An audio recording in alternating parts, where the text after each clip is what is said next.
but he was also, his poem Next to Thee also made it in the reader. So come on up front.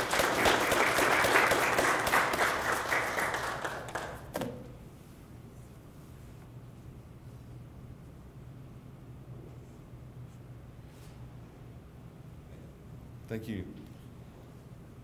April Lamone, who is an employee at the college, I believe she had a tragedy earlier this week, or I'm sure she'd be here, but her photograph, Valdosta Tech in black and white, which I think was taken right beside this building. Jessica Ann Milton for her submission, Night Bandit.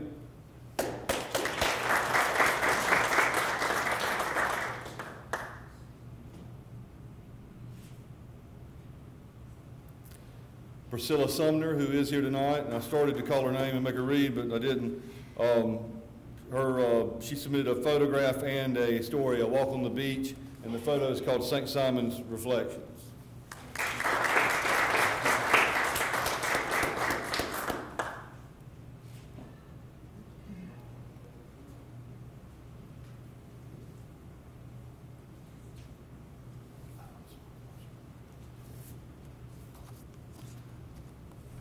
Okay, well, I gave Duncan two that weren't his. Cynthia Jordan for her submission, A Moment in Time. I don't believe Cynthia's here tonight. Amy Kidd submitted the photograph Windmill, and I believe she's a Northern Region student too. Linda Swift, The Call That Changed My Life, and again, I think she's Northern Region.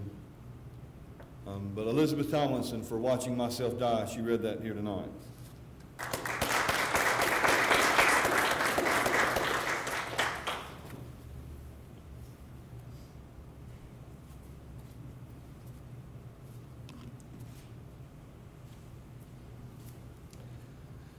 Thomas Ricks is a Southern Region student, but I don't think he can make it tonight, but he had two photographs, Open Road and Clear Skies, and then Miles and Miles, Years and Years. That's it right there. Alicia Skaggs for her poem, A Poem for All Child Abuse Victims. I don't think she's here tonight. Brittany Stanford, Northern Region student, she had two poems. One's called Pain and the other was called Mama Don't Cry.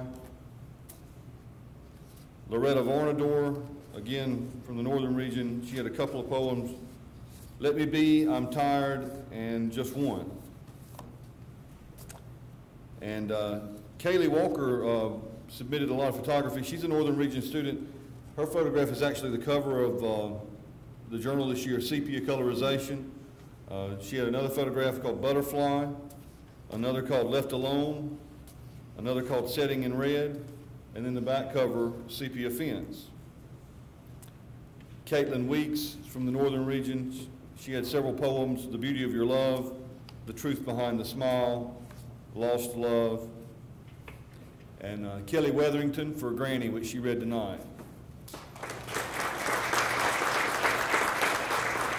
And also Huck and Jim on the River to Freedom and Friendship, an essay she wrote about Huckleberry Finn.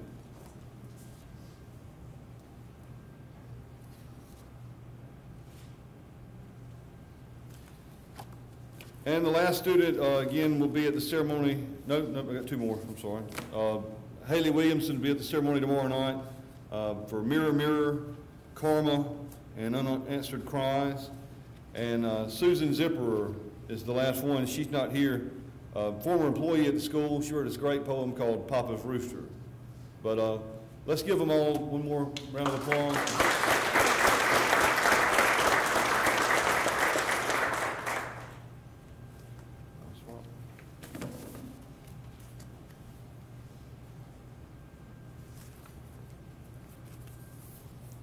We also chose to honor those works we felt were the best in each category.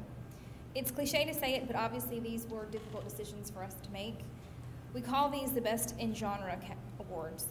The first award is for the best overall poem. It goes to Marina Almanza for her poem Scared.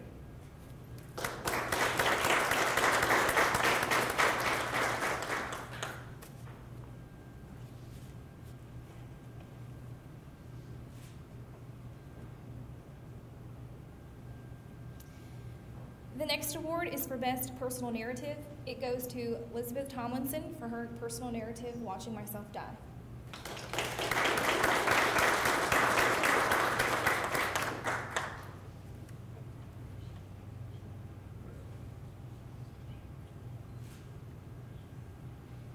We'd also like to announce the winners of 2 additional categories. For Best Argument and Analysis goes to Ted Delosier for The Burning Life, which will be tomorrow at the Fitzgerald ceremony.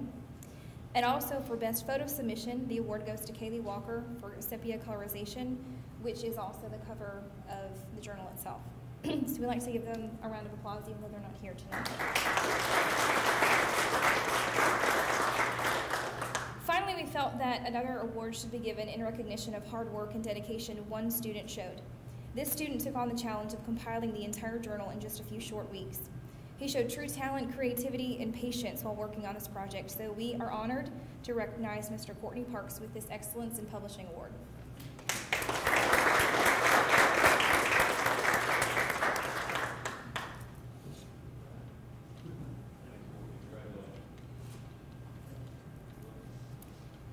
Now I'd like to introduce our Vice President for Academic Affairs, Dr. Ron O'Meara.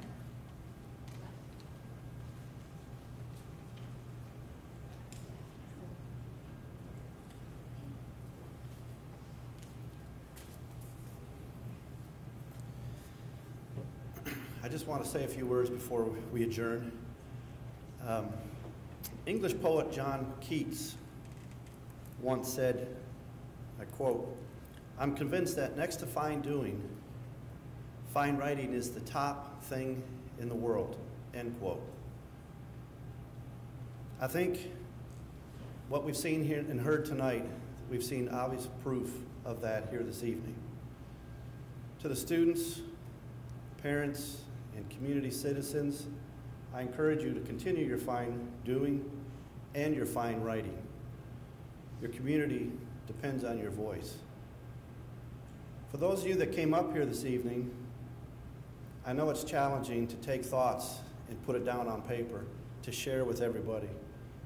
That takes courage. Obviously, people will look at it, they may judge you, some may like it, some may not. So I want to thank you for what you guys have done. As the gentleman here, I think Duncan Jackson had spoken when he came up, that the goal of a writer is to get the reader to feel and to experience what the writer was when they wrote those words. I can't speak for all of you, but I can speak for myself in saying that as I listened to the different things shared this evening, it brought back some memories from my past. It certainly made me think of some things as what the writers were sharing. So to those of you that did come up, I want to thank you for that opportunity and for sharing your work this evening. I know that there's been numerous applauses. One more time, I'd like to congratulate all of the writers, the photographers, and for everybody that helped make this evening a success. So thank you.